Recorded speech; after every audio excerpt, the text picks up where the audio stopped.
반갑습니다. 지금 책이 나왔어요. 우리가 몰랐던 임영웅 이야기라는 책입니다. 출판사를 봤더니 어디냐? 한스 미디어입니다. 여러분들 이 한스 미디어 좀 익숙하지 않으십니까? 한스 미디어에서 지금 이전에도 책을 낸 적이 있습니다. 무슨 책을 냈느냐? 바로 조위. 우리는 왜 임영웅을 사랑하는가라는 책도 한스 미디어에서 냈고, 또 임영웅 씨 관련해서 두 번째 책을 냈습니다. 한스 미디어가. 그런데 이제 이렇게 이제 이명웅 씨라는 이름을 걸고 책을 낼 때는 이 저작권 문제 등 여러 가지 해결해야 될 부분들이 좀 있습니다. 그래서 아마도 그 안쪽에는 사진을 쓸 수가 없을 겁니다. 왜냐면 이게 소속사와 협의를 맞춰야 되는 부분입니다. 민감한 부분이 있습니다. 이렇게 출판을 할 때 이제 여러 가지 부분들을 해결할 게 많은데, 이 한스 미디어가 임영웅 씨의 소속사와 어떻게 이 저작권 문제를 해결했는지는 잘 모르겠습니다. 우선은 첫 번째 책이 조이의 이 책이 베스트셀러가 되었죠. 그래서 많은 팬분들께서 제가 여쭤보니까 뭐 "책이 굉장히 잘 쓰여졌더라. 읽을 만했다." 이렇게 이야기를 하시더라고요. 그렇다면 이번 책은 누가 썼느냐?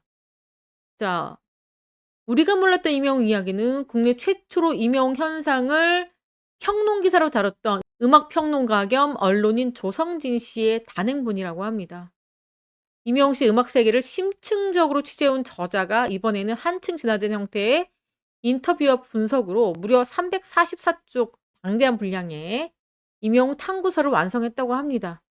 아마도 제가 느끼기에는 이 조성진 씨가 지금까지 썼던 것들을 책으로 묶었고, 그리고 이 기존 분량에서 조금 편집이 들어갔고 또 다시 새로운 내용들도 추가가 됐겠죠. 자, 조성진 씨와 임영웅 씨의 관련 에피소드들이 담겼다. 어떤 경위로 뭐 임영웅 씨를 만났는지, 아니면은 또 뭐 다른 이유가 있었는지 모르겠지만 아무튼 에피소드가 있고, 또 저자가 엄선한 28명의 작곡가, 음악 감독, 밴드 마스터, 유명 세션, 음원 컨텐츠 기획자, PD 연출가, 보컬 트레이너 등등등등 28명을 인터뷰했다고 합니다. 자, 국내 최고의 드라마 음악 감독 최초로 씨는 대가들처럼 힘을 뺄 줄 아는 가수가 바로 임영웅이다. 당연하죠. 이거는 저희가 임영웅 씨의 노래를 들으면서 알 수가 있었잖아요. 미스터 트롯 때 이 모든 노래를 읊조리듯이 힘을 빼고 불렀지만 그 울림과 감동이 엄청나게 컸다. 우리가 임영웅 씨에게 사로잡힌 그런 부분이잖아요. 그런 이야기를 했고요. 또 사랑을 도망가 OST가 어떻게 만들어지게 되었는지 작업 당시 임영웅과 함께했던 뒷이야기를 생생하게 들려줬다고 합니다. 오, 아주 기대가 되는 이야기죠. 자, 그리고 임영웅 밴드의 멤버이자 국내 최정상 세션 기타리스트인 이성열 씨. 30년 넘게 이 뮤지션 생활을 하면서 많은 스타 가수들과 팬을 만나봤지만, 자, 임영웅 경우 정말 믿기 힘들 만큼의 신기할 정도의 팬덤, 영웅 시대를 말하는 거죠. 임영웅 전국 투어 콘서트 당시 열띤 풍경과 임영웅이 직접 올랐던 리허설 무대의 비하인드들을 들려주기도 합니다. 어떻게 보면 임영웅 씨에 관한 그 종합 백과사전 같은 느낌이 듭니다. 자, 그리고 예능 프로 섭외 영순위 음악 감독 권태은 씨. 임영웅 씨는 크로스오버의 혁명가다. 그리고 임영웅 씨하고 2022년 멜론 뮤직 어워즈에서 특별 무대를 함께 했을 때 당시의 에피소드를 최초로 공개한다고 합니다. 무엇보다도 이 저자는 특정 장르만이 아니라 트로트에서 헤비메탈까지 다양한 장르에서 활동하는 음악가들의 견해를 담으려고 했는데, 그중에 남다른 귀를 가진 밴드 마스터의 인터뷰가 그렇게 흥미로웠다. 뮤지션으로서 임영웅에 대한 평가와 가장 가까운 런던 보이 폴라로이드에 대한 분석까지 다뤘다. 평론의 깊이를 더했다. 이렇게 얘기했고요. 그다음에 주현미 마스터의 이반석 씨는 대한민국 100년 가요사에서 이렇게까지 짧은 시간 동안에 가요시장에 큰 존재감을 보인 인물은 없었다. 한국 가요 사상 최고의 남자 가수 베스트 3다. 뽑는다면 남인수, 조용필, 임영웅이라고 평했다. 이렇게 밝혔습니다. 이 백운산 씨 최고의 역술인에게도 또 임영웅 씨의 사주와 장명을 토대로 운세를 물어봤네요. 이런 건 왜 하는지 모르겠네요. 이거는 좀 격이 안 맞다고 생각합니다. 이 백운산 씨가 아마 그분의 아버지일 거예요. 그 백운산 씨의 딸이 누구냐?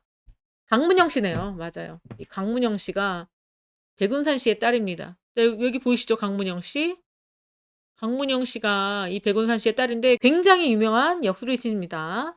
자, 백운산 씨가 임영웅 씨의 사주와 관상, 장명을 토대로 운세를 이야기했고 나쁘게 말하진 않았네요. 100년에 한 번 나올까 말까 한 사주, 임영웅의 밝은 미래를 이야기했다고 합니다. 자, 이 조성진 씨는 임영웅 씨가 신곡 모래알갱이를 기점으로 탁월한 보컬리스트에서 싱어송라이터로서의 깊이와 외연의 확장을 보여주고 있다. 이렇게 밝혔습니다. 그러면서 한계가 어디까지인지 정말로 가늠이 안 된다. 임영웅 씨에 대한 활동에 대한 기대감을 표했습니다.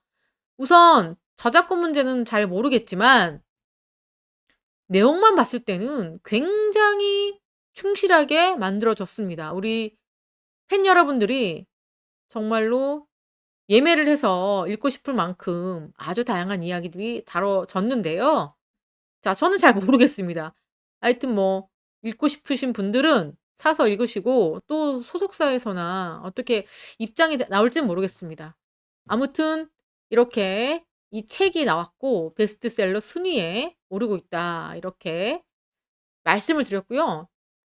또 어제 웨이브에서 임영웅 씨의 관련 영상을 공개를 했는데 그랬더니 많은 분들께서 너무 감동하신 겁니다. 그래서 그거를 좀 축약해서 좀 줄여서 공유를 한번 다시 해 보겠습니다.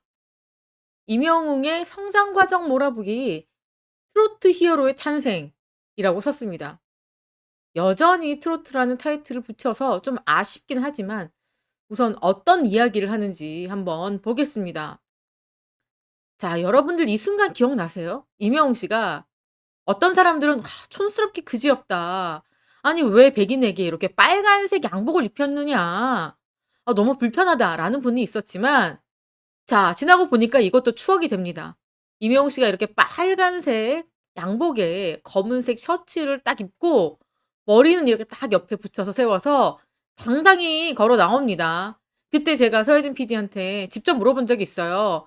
이 장민호 씨 좋아하지 않았느냐. 맞대요. 맞다고 얘기했습니다. 자, 그럼 어쨌든 장민호 씨를 중심으로 임영웅 씨가 그 옆에 섰거든요. 자, 그건 무엇을 의미하느냐.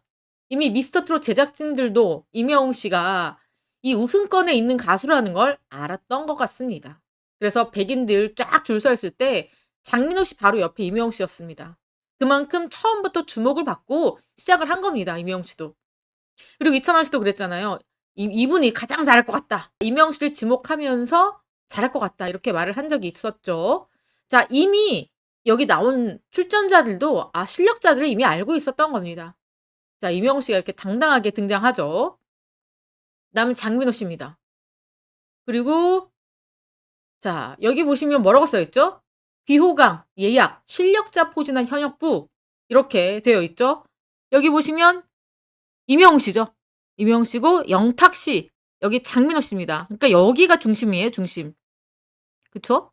여기가 중심인데 이렇게 임영웅 씨가 가운데 가까이 서 있습니다. 이것도 줄을 설 때요. 그냥 서는 게 아니에요. 이 작가와 제작진들이 상의를 해서 이 누구 가운데 누구, 이 사이드에 누구를 결정합니다. 이미 사이드에 섰다는 것은 뭔가 의미하는 바가 있습니다. 예.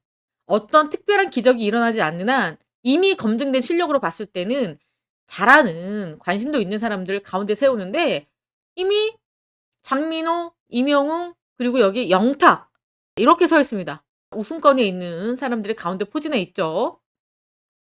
자, 임영웅 씨는 뭐라고 소개 됩니까? 5년 차 가수 임영웅입니다. 소나트를 딱 날리죠. 트롯맨 유망주 현역 A 첫 참가자. 얼마나 떨렸겠어요, 임영웅 씨가.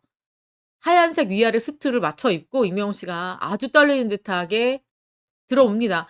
인사 보십시오. 저는 임영웅 씨를 처음부터 주목했던 게 와, 이게 너무 우리 왜 편지 쓸 때 한 땀 한 땀 꾹꾹 눌러서 내가 정성스럽게 썼다 이렇게 표현하잖아요.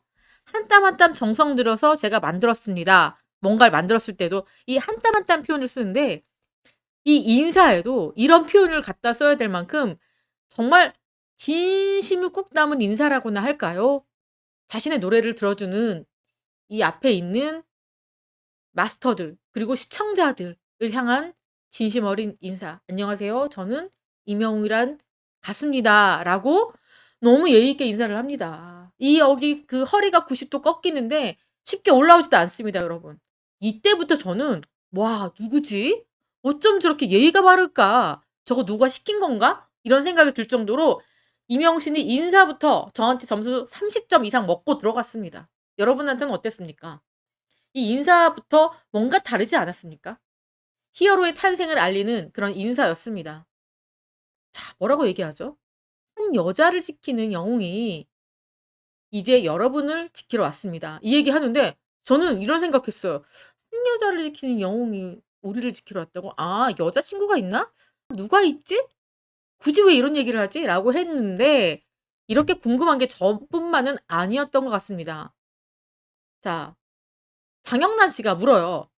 "한 여자라면 혹시 아내분이냐?" 이렇게 물어봅니다. 그랬더니 이명웅 씨가 뭐라고 하냐면 "제가 사랑하는 어머니를 이야기하는 거다." 이런 말을 하죠. 여기 보면은 아직 총각이라고 썼습니다. 벌써부터 이명웅 씨 플러스 20점 들어갑니다. 인사 잘했죠. 그리고 효심이 지극합니다. 얼굴에 딱 써 있잖아요. '너무 선하게 생겼다.'라는 느낌이 옵니다. 사람이 또 음성을 들었을 때도 이 사람의 성정이 나오지 않습니까? 저는 목소리만 들어도 느낌이 옵니다. 아 이 목소리도 중저음으로 차분하게 깔리면서 뭔가 말을 할 때마다 이게 울려요. 이명웅 씨 말에서도 울림이 있습니다. 자 처음부터 감동 점수 50점 먹고 들어갑니다. 자 노래 부르죠. "저 높은 곳에 함께." 자 노사연 씨 노래 바람을 부르고 이렇게 오라트를 받고 또 여기 보이시죠 인사. 와 근데 더 소름 끼쳤던 거 뭔지 아십니까 여러분? 이명웅 씨가 노래 끝나자마자 이렇게 인사했잖아요. 근데 보통은 자기가 오라트를 받는지 안 받는지를 더 신경 쓰는 사람이 있습니다. 이명웅 씨는 노래 끝나자마자 그냥 자동 인사였고요. 그리고 기립박수 나왔죠. 원곡자도 기립박수를 쳤죠. 자 이명웅 씨가 인사를 하고 난 다음에 오라트를 발견을 했습니다.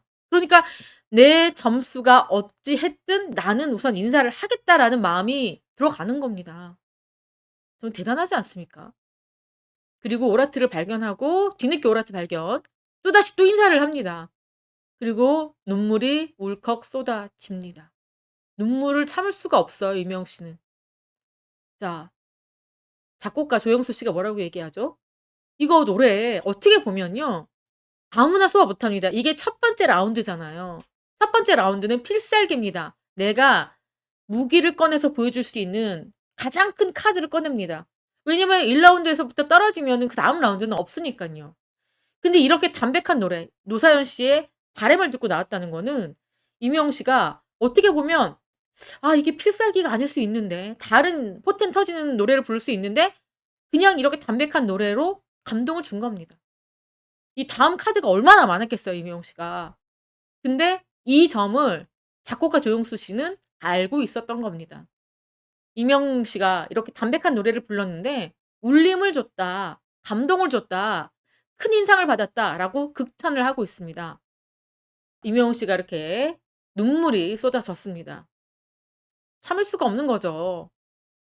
만감이 교차하는 그 순간인 것 같습니다.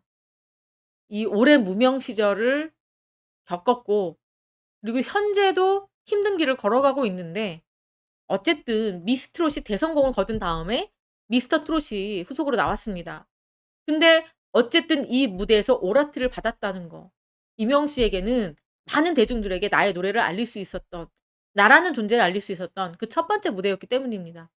또한 엄마 생각도 나고 그쵸? 첫 번째도 얘기했잖아요. "한 여자를 지켰던 영웅이 이제 여러분들 지키러 나왔다." 이렇게 얘기할 정도로 엄마 생각도 났고 여러 가지 만감이 교차하는 순간이었을 것 같아요. 중간에 어머니 생각이 나기도 했고 "이런 무대에서 노래할 수 있어서 너무 감사하다." 이렇게 눈물을 흘립니다. 아 저 또 눈물 날 것 같아요. 아 진짜. 아 네. 눈물이 날 것 같은데 아무튼 이명웅 씨가 이렇게 눈물을 흘리고 그다음 또 떨고 있습니다. 이게 뭐냐면 팀 미션전이었습니다. 황인성 씨가 너무 걱정하고 있습니다. 이명웅 씨의 이런 모습은 처음 본 거죠. '아 우리 형 어떡해.' 이명웅 씨가 진짜 바들바들 떨고 있습니다. 자, 무대 체질인데 고장이 났다. 이명웅 생애 가장 큰 떨림이다. 주체할 수가 없습니다. 왜죠? 내가 제대로 보여주지 못한다면 모두가 떨어질 수 있는 위기 아니겠느냐. 팀원의 모두의 운명이 달린 무대 아니겠느냐. 정말 열창을 합니다. 저는 사실 처음에 이명웅 씨의 첫 무대도 좋았지만 저는 이 무대에서 이명웅 씨를 푹 빠졌습니다. 이때 안 우신 분이 있을까요? 저 진짜 펑펑 울었습니다. 펑펑. 이명웅 씨는 매번 무대마다 왜 이렇게 사람을 울리는지 모르겠어요. 진짜 펑펑 울었던 무대입니다. 김성주 씨도 눈물을 참지 못합니다. 시처럼 영화처럼 읊조리듯이 이렇게 노래를 부르는데 노래가 끝났습니다, 여러분. 어때요?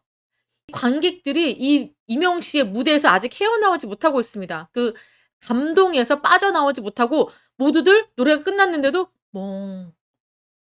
감동의 도가니에 빠진 이 현장입니다.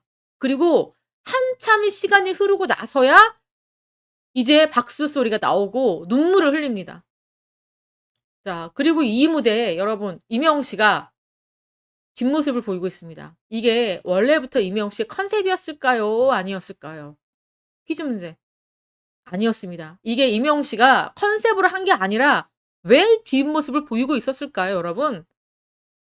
쏟아져 나오는 눈물을 참을 수가 없습니다. 앞에 어머니가 앉아 계시는데 눈이 마주치는 순간 이명웅 씨가 노래를 부르기 힘들 정도로 감정이 흔들릴까 봐 애써 뒤를 돌아보고 있는 겁니다.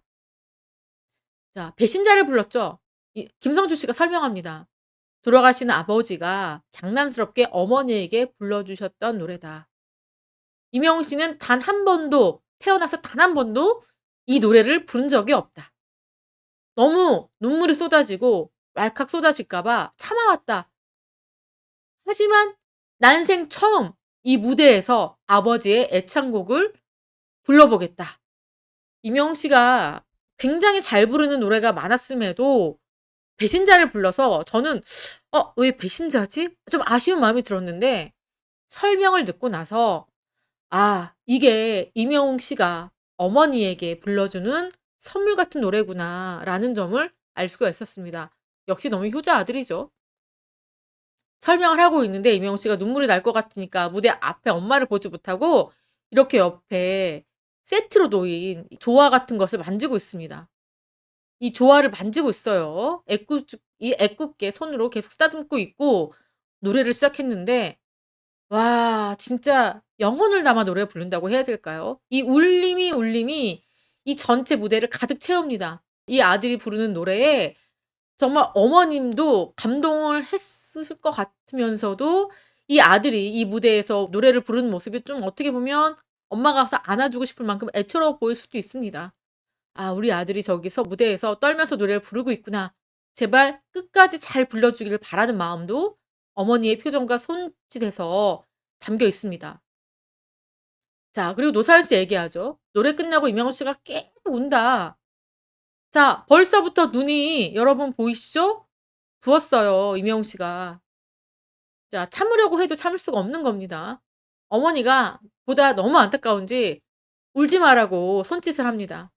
그리고 이명웅 씨가 눈물을 참으려고 해도 참을 수가 없었고, 자, 이거 마지막 진이 발표되는 그 순간이에요.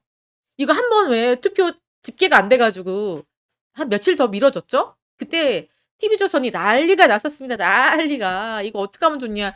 이 생방송, 그때 당시에도 서혜진 PD가 너무 당황했어요. 너무 당황해서 저랑 사석에서 이제 술을 마신 적이 있었는데 그냥 그때 발표하려고 했대요.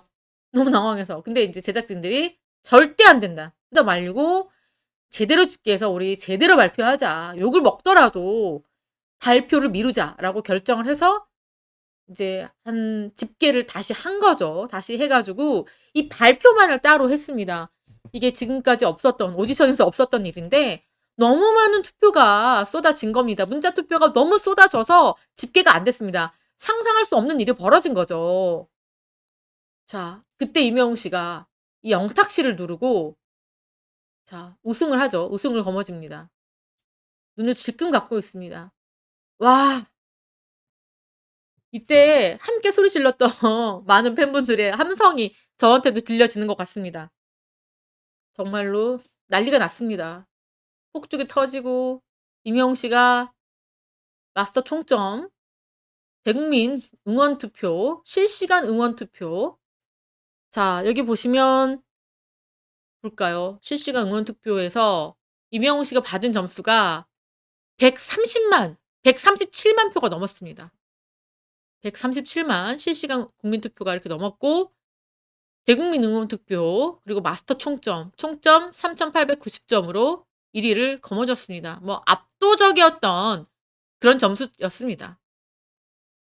자, 그리고 여러분들 사랑의 콜센터 기억나시죠? 저도 이거 첫 무대 저도 이거 방송 봤었는데 많이 봤죠? 아유 귀엽습니다 동원이. 아이고 삐약이. 너무 귀엽죠? 지금은 이런 귀여운 맛이 없어요. 오히려 정동원 군은 큰 게 좀 아쉽습니다. 계속 이렇게 애기였으면 좋겠는데 너무 커 버렸어요. 완전 성인의 느낌이 나지 않습니까? 자, 첫 전화. 연희 16세 경북. 저 이 방송 기억납니다. 너무 웃겼습니다. 당돌한 16세 보십시오. 전화 연결이 되니까 너무 떨려 하고요. 그냥 전화하자마자 오빠 팬인데 오빠랑 결혼하고 싶다고 이렇게 프로포즈를 합니다. 진짜 사랑해요. 이명웅 씨 진짜 빵 터졌습니다. 너무 재밌어합니다. 그리고 또 김두기 씨 90세입니다. 아, 이 선생님은 아직도 건강하게 계실지 지금 93 되셨을까요? 너무 궁금합니다. 이 경기에 사시는 93. 너무 놀라죠. 90살이 전화하셨다니까. 이 정동원 그 보십시오. 여기서 안 놀란 사람 어떻게 일찍 이렇게 김호중 씨 다 놀랍니다. 이찬원 다 놀라요. 김희재 다 놀랍니다. 그리고 통화를 하죠. 이분께서 정말로 막 엄청 떠십니다. "네." 이렇게 떠시면서 "아 좋아요." 이렇게 떠시면서 소녀처럼 긴장하시고 떨어하십니다. 그래서 소녀가 된 김두길 씨 "영웅을 부르다." 이런 재치 있는 자막도 있었고요. 참 재밌었는데 말이죠. "아이고 안녕하세요. 세대를 초월한 단짠. 이 만남 짠하고 흐뭇하다." 이영웅 씨가 나보다 동생인 줄 뭐 이런 이야기도 했던 것 같아요. 자, 그다음은 이명웅 씨의 이 LA 콘서트. 이 돌비 시어터에 간 모습이죠. 이명웅 씨가 감격해하고 꿈에 그리던 공연장에 가서 이 꿈 같은 현실, 모든 상황이 낯선 이명웅, 그리고 첫 무대.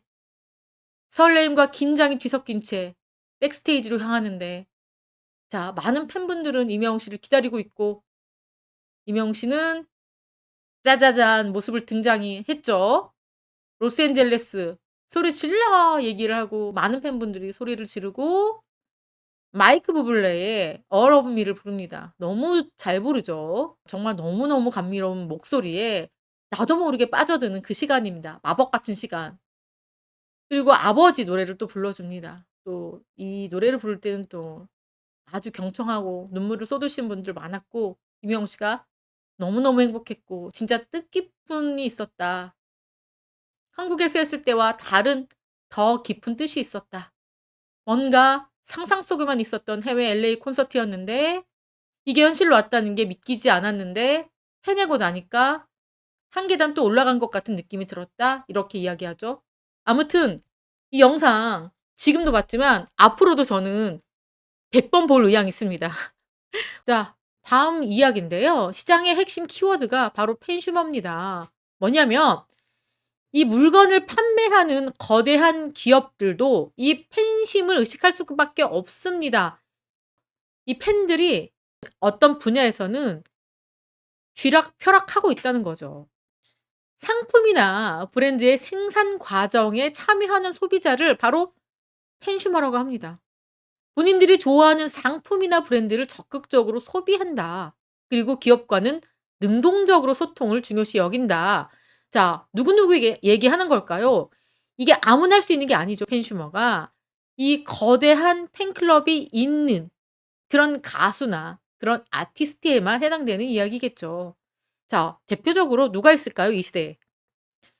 이명웅 씨, BTS, 뉴진스, 블랙핑크, 거대한 팬덤을 구축하고 있는 이런 가수들에게서만 통용되는 이야기일 것 같습니다. 자, 그러다 보니까 이 팬슈머들은 기업이 제공하는 상품을 구입만 하지 않고 그들의 서비스를 적극적으로 살펴보고 이것이 나와 맞다면 지속적인 소비를 이어간다. 어떻게 무엇을 보면 알 수 있을까요? 대표적인 기업이 어디죠? 바로 본죽입니다. 이명웅 팬클럽 영웅시대와 나눔 바자회를 진행했고 수익금 전액을 기부를 했죠. 자, 우리 많은 팬분들 본죽에 가서 이렇게 똑같이 옷을 맞춰 입고 나눔 바자회를 했습니다. 이날 우리 팬분들 가셔서 많은 상품, 다양한 상품들을 구매를 해 주셨고 또 봉사도 하셨습니다. 우리 팬분들 이명웅 씨와 관계된 일이라면 정말 열심히 나서서 활동해 주시는데 이 본죽이 했던 이 나눔 바자회와 또 이명웅 씨가 가지고 있는 이미지, 가치와 일치했기 때문에 우리 팬분들께서 이렇게 가서 바자회를 참석하신 겁니다. 단순하게 이명웅 씨가 본죽의 모델이기 때문이 아니라 본죽이 하고 있는 이런 성의 있고 정성스러운 이 가치관과 맞아떨어졌기 때문이죠. 자, 이 기사에서 얘기하고 있는 팬슈머, 바로 영웅시대를 이야기하는 것이겠죠. 이 팬슈머는 예전에는 연예인, 정치인, 브랜드 등의 적극적인 팬덤을 공세하는 소비 성향을 지칭하는 단어였는데 현재는 그 의미가 확대되고 있습니다. 이 팬슈머들이 상품이나 브랜드의 생산 과정까지 참여하는 아주 적극적인 소비 성향을 나타내고 있습니다. 이렇게 팬슈머가 탄생하게 된 이유, 디지털 기술의 진보, 우리 팬분들 이 모바일, 휴대폰으로 여러 가지 다 할 수 있잖아요. 스트리밍도 하시고 투표도 하시고. 그리고 이런 가치 소비 문화, 그 물건에 어떤 의미를 갖고 있느냐, 어떤 가치를 갖고 있느냐라는 것도 굉장히 관심 있게 지켜보고 있습니다. 그래서 이 팬덤 문화가 진화할수록 팬슈머들이 점점 등장하고 있다. 그렇기 때문에 영웅시대가 이런 팬슈머로서의 1등 주자가 아닐까 저는 싶습니다. 자, 경제 시장의 핵심으로 떠오른 이 팬슈머, 영웅시대가 그 문화를 이끌어가고 있다. 또 그러면서 이명웅 씨 이야기도 여기 나옵니다. 이명웅 씨가 시축에 나섰던 그 K리그 경기 역대 유료 관중을 기록했다. 그러면서 장년층 팬들이 강한 경제력을 바탕으로 적극적으로 문화를 즐기면서 소셜 팬덤 문화를 이끌어가고 있다. 이런 팬슈머 중심에는 영웅시대가 있다. 라는 그런 바로 기사입니다. 시장의 핵심으로 떠오른 이 팬슈머, 우리 영웅시대 이야기를 여러분들께 전달해 드렸습니다. 자, 지금까지 저는 백은영이었고요. 시청해 주신 구독자 여러분 감사합니다.